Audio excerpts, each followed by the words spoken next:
Ready? Yeah. All right, y'all. So we're here with the one, the only, Aaron Trillon. Just gonna kind of ask him some questions about music. For those that don't know, Aaron is a drummer from San Diego. Killing, like absolutely killing. So okay, let's get into it. So Aaron, tell us a little bit about yourself and tell us when you started playing, how you got into drums, and then from there we'll just take it from there. What's up? I'm Aaron. I'm 22 years old. I'm from San Diego, California. I guess I started playing drums like, we'll say at the age of like 13, and it was out of need.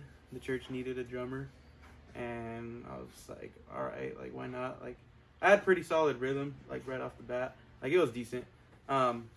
But at first it was just out of necessity. The church needed a drummer, so I was like, all right, whatever. And then after a few years of playing, I really started enjoying it, and I just thought like, hey, like why not try to go all out, you know? So I got all my education done at a YouTube University. I learned everything off YouTube, and that's basically it, you know, self-taught. Sweet. So you've been playing for about 8? I've been playing for 9 years. 9 years? 9 years, yeah. Going hard. Trying to. So let's get into the topic pretty much that we're gonna talk about today. We want to talk about how to get better at drums. So this is kind of something that I'm glad we're talking to you about, because you're not one of those like child prodigies that came out the womb at the age of 2, going viral, playing for whatever, having millions of views. You know, you kind of started earlier or later in life, and just really put in the time to get to where you're at now. You have 2 live recordings under your belt at the age of 22. You know, a lot of people know you, know your style, love how you play. So let's get into it. How to get better at drums. You know, like if somebody's watching and they feel like they've been stuck, they feel like they can't move forward, they feel like they've just been plateau, you know, what would be your advice for those people that want to get better at drums, that want to be able to have the chops, want to be able to just have stuff in their vocabulary that they could pull out in a song to just make it more musical, tasteful? Let's start there. I would say just like a basic to get better would be like try educating yourself as much as possible. Like whether that be reading books or watching YouTube videos or even getting a teacher. Just something like, don't stop learning. Like I would say rudiments is something that's very crucial to learning and building off of. It's like the foundation, basically. Like just how guitar players and piano players have scales and all that, like rudiments, that's like our scales, you know what I mean? We build off of those. So I would say learn your rudiments, you know. There's like 40 of them. I mean, you don't got to learn them all, but like do your best to learn as many as you can, and just be fluent when playing them. And then also, I mean, practice with a metronome. As drummers, our job is to keep time, you know. Mm-hmm. If you can't keep time, then you're not worth anything, honestly. Like as a drummer, as a musician, because that's like what we're there for. We're there to keep time and keep consistent time, you know. So yeah, practice with the metronome. As far as like being creative, I would say like make sure that you listen to a lot of drums, you know. Listen to a lot of different drummers, like from genres, like all kinds of genres, you know. Don't stay stuck listening to one sort of form of drumming, because then your imagination is only going to go as far as what you listen to, you know what I mean? So that's what I would say. That sounds pretty good. So now let's get into a topic that we talk about. I mean, for those of you that don't know, Aaron and I we're really close. We probably talk about every single day. So we talk about music a lot, and kind of what our approach as musicians is to what we do. I mean, both of us are musicians that play in church, that play in church environments, in church settings. whether that's conferences or live recordings or whatever the case may be. But we've seen that for us, we kind of want to be musicians that are flexible to the music, musicians that are able to play in different settings, environments, different genres, and not be limited to being I hate to say it this way, but a one-trick pony, not just being specifically this sort of drummer or this sort of piano player or bass player, guitarist, but being able to have a big, I guess, understanding of music and a big understanding of tones and all that stuff, to be able to be as professional as possible. Because I feel, this is my personal opinion, don't quote me, if somebody says otherwise, then that's great. This is just what I think. I think that when you play a song, you should stay as true to the music as you can. Somebody told it to me this way: you want to respect the person that wrote the song. You want to pay respect to the people that wrote the song, that arranged the song, because the way that they did it for a reason. Exactly. Right? So even though if the song is not played the way that I think it should be played, I think you should try to stay as true to the music. Now, that's not saying to not be yourself. Yeah. To not expand, to not be yourself, to just be stuck to like what the record is. Playing note for note. Exactly. Not being you. I still think that you should be you, but there should be a balance of how much of yourself is being demonstrated in that song. Now, there's a lot of things that play into that. I think, it depends what church you're at. It depends what the band is, what type of congregation you're at. Because in different settings, maybe playing the record in one setting isn't going to flow. It's going to be too bland. It's going to be too bland, or it might be too much. Too much, yeah. So it really depends. I think I'm a strong believer that you have to know where you're at. And there's some times where I'll go visit a church or I'll go do a conference and I'll find the church online and I'll watch their live stream, or I'll see how things flow at that church, because I want to be able to go there and to be able to minister the way that the spirit of that congregation, because I don't want to get there and play it a certain way and them not be able to receive what God wants to do because it's not what they're used to. Yeah. So let's talk about that. Just versatility, especially as a drummer. To expand on what you said, though, playing in churches for 9 years, I've been in different settings. There's some churches that I've played at that are primarily gospel churches, and I consider myself a hard hitter. But at these churches, they're bro, if you're not breaking the heads, when you're done, you're not doing enough. There's just the energy that needs to come out of you, when you're playing at certain churches, and you need to be aware of that. You don't want to just be stuck on the way that you play, and play that way no matter the environment. You need to be able to adapt. Say you get called for a gospel gig, you know what I mean? There's going to be a certain amount of energy that's required from you, and you need to be able to deliver. If you want to be invited back, or if you just don't want people talking trash about you, saying hey, this guy, no, no good. Yeah, you want to be able to adapt, and vice versa. There's certain churches that I've played at that they don't have a cage or something. This is more dynamic wise, but you have to be able to adapt to the room that you're in. There's certain churches that they don't have a cage and stuff, so you need to play softer, but the energy still has to be there. You know what I mean? Just because the volume comes down a little bit doesn't mean that the energy is gone. You know what I mean? So you have to learn how to read the room and how to adapt and be capable of doing what is being called for. You know what I mean? Yeah. But as far as what he was saying of being true to the music, I agree with what he said. That song was written that way for a reason. You know what I mean? There's a reason why What a Beautiful Name has the chords that it has, the tones that it has, the drums, the way they tune the drums, the drum parts. There's a reason why they played it that way. Just because you feel oh, a fill here would have sounded nice, it's no, they probably thought about that. They probably were just no, I think this is the way, this expresses what we're trying to get out. You know what I mean? So I feel it's very important to keep that as true to the music as possible. You know what I mean? Of course, you want to be yourself. You don't want to be a robot and just play the song note for note. Because honestly, I feel like if that's what people wanted, I feel like anybody can do that.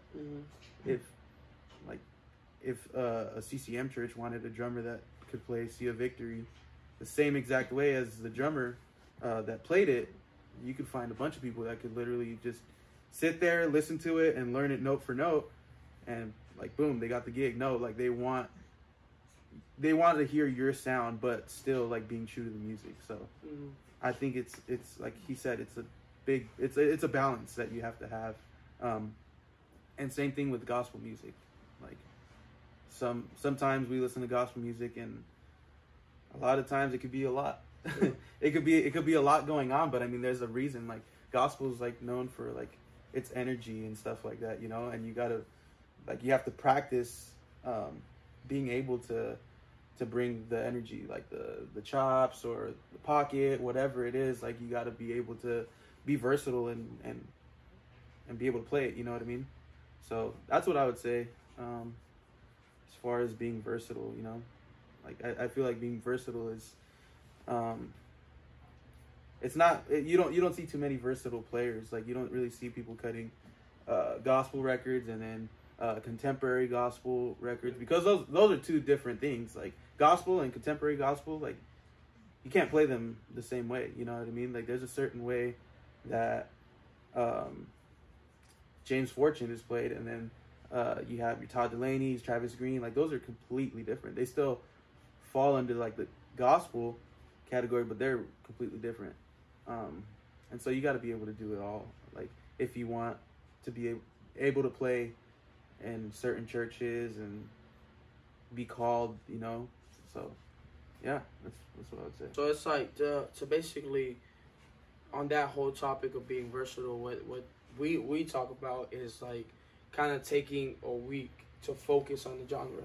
So what we'll do is we'll literally take a whole week and only practice CCM, right? And when you're practicing this stuff, you want to really pay attention to the small details, especially in the category like CCM, where it's like the small little details, the simplest things could be the things that really make a difference. So you want to just take a week and or however you want to schedule yourself, whether it's like maybe we've even said times where we're on like a CCM month. I've been on CCM month for like the past 2 months. Like a CCM year. Like we'll joke around with like, man, we're on CCM year because we want to be able to put ourselves in that music. We want to study that genre for itself. So when we have to, because for us, I mean, I don't know, we don't know who's watching, but we're in a UPCI organization where it's in the song list. We'll have gospel, we'll have contemporary, and we'll have CCM all in one set list. Right, that's just the, you know, our organization is very diverse. We have Hispanics, we have African American, we have it's everything. So when we go to events and we're playing at conventions for youth conventions for our state or playing youth conventions for another state, the song list tends to vary. Mm-hmm. You know I've done like in one song list I've had Jonathan Nelson, Bethel, Elevation, and Todd Delaney all in one song list. Mm-hmm. So it's like, if you really think about it, those musicians that are playing, like he said earlier, those musicians that are playing those records, that's basically their lane. It's not like one guy is playing for all of those. Yeah. So it makes it a little bit harder on our end because you have to emulate all those sounds. The trap that we can fall into is playing all those songs the same way. And which like we said, you know, depending on the setting, that might be okay. Yeah. But when I think of being a professional church musician, if we could say that, mm-hmm. a professional church musician, I want to know that I can count, or for me, I want to be somebody that's able to play the CCM like the record, play the contemporary like the record, and play the gospel like the record. And if it's not needed, cool. But I know that that's in my bag, mm-hmm. that if I need to pull out the CCM patches, the CCM pads, or whatever it is, I can pull that out. Mm-hmm. That if I need to pull out the big gospel chords and the tritones and the chops and all that, I can pull that out, because you don't want to limit yourself. You know what I mean? Especially if this is something that you really want to do. If you're like, man, I love serving God through music. I love music in general, and I want to do this, and I want to take this to another level, you want to make sure that you're able to be flexible, because you might go somewhere where they're saying like, hey, all those chords that you're doing are cool, but we need you to tone it down like the record. Or you might be at a place where you're like, but they're like, hey, you know, the chords that you're playing is like the record, but we need a little bit more. You want to be able to do both. And for that, you have to put yourself in that mindset. You have to put yourself in those practice times where you're just listening. Sometimes for me, bro, it's just listening to the music. Not even so much playing it, but just getting my ears, my mind accustomed to that sound. Thinking in that way. Right? Especially for like CCM, where it's you know, CCM is always less is more. It's kind of like the phrase in CCM. So getting my mind to go, because for both of us, we've kind of came from the gospel mentality into the CCM. And it's been, we've had to kind of, in a way, rewire our brain that's like, okay, yeah, there's this placement where we could do this, which we're so used to. You know, like in gospel, we're like, okay, we're looking for placement. We're looking for what specific place could I passing chord or chop to transition. But then it's like when we crossed over, so you kind of have to rewire your brain, whether if you're coming from CCM to gospel or you're going from contemporary, whatever it is, wherever you're at, you want to kind of make yourself uncomfortable and put yourself in another genre to kind of, more than anything, to stretch and to develop the gift that you have. Even if you never play in the CCM environment or in the gospel environment, you want to kind of, I mean, I think be the best you that you can be. Yeah, be able to play it. Yeah. I agree. We're super passionate about that topic. Like, we'll talk about being versatile any day, because, I mean, for me, I'd rather have somebody on the team, on the squad or whatever, that's versatile versus somebody that can outplay them, but can't one genre, but can't be true to the music. Yeah. If you could give yourself advice 5 years, 6 years, 8 years ago, whatever, how, like, just back, like young Aaron, young, dumb, doesn't know anything, Aaron. I would say like what we're talking about right now, you know, being versatile, because growing up, I mean, I grew up in a church that was like primarily gospel. Everything that we did, even like when we would do CCM stuff, it was gospel, you know what I mean?